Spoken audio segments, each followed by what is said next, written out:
بسم اللہ الرحمن الرحیم۔ السلام علیکم ورحمۃ اللہ وبرکاتہ۔ اردو میں استعمال ہونے والے ایسے الفاظ جو 5 حرفی ہوں اور ان کا پہلا اور چوتھا حرف الف ہو، مثلاً اجناس، اقسام، اکرام وغیرہ۔ ان الفاظ کے تلفظ میں عموماً غلطی اور ابہام پایا جاتا ہے کہ آیا ان الفاظ کو الف کے زبر کے ساتھ اقسام یا زیر کے ساتھ اقسام پڑھا جائے۔ اکثر یہ الفاظ غلط تلفظ سے بولے جاتے ہیں۔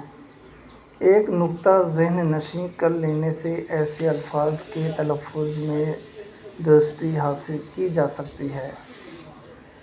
وہ نکتہ یہ ہے کہ جو الفاظ کسی واحد کی جمع ہیں وہ الف کے زبر سے پڑھے جائیں گے، جیسے جنس کی جمع اجناس، قسم کی جمع اقسام، فلک کی جمع افلاک، اعمال اخلاق، افعال ادوار، اجواز اقلام، املاک الواح، ابواب احکام وغیرہ۔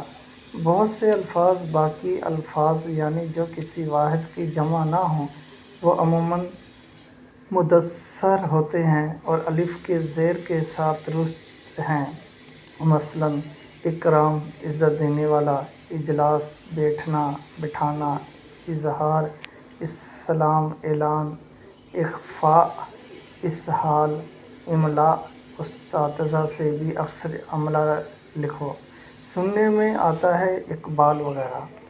در حقیقت یہ ایک واحد وزن پر 2 قسم کے الفاظ ہیں، ہم ان کو آپس میں گڈمڈ کر دیتے ہیں، جس سے بچنا چاہیے۔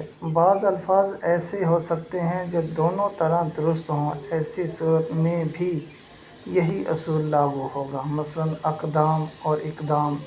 اگر قدم کی جمع ہو تو اقدام بولا جائے گا، اگر آگے بڑھنا یا قدم اٹھانا کے معنی میں ہو تو اقدام بولا جائے گا۔ اردو کے کچھ الفاظ ایسے بھی ہیں کہ اگر زیر زبر ہو تو بھی بغیر جملوں کے پہچان ناممکن ہو جاتی ہے، مثلاً میل، گندگی، میل ملن، زیادہ پنجابی میں استعمال ہوتا ہے، پنجابی میں مستعمل ہے۔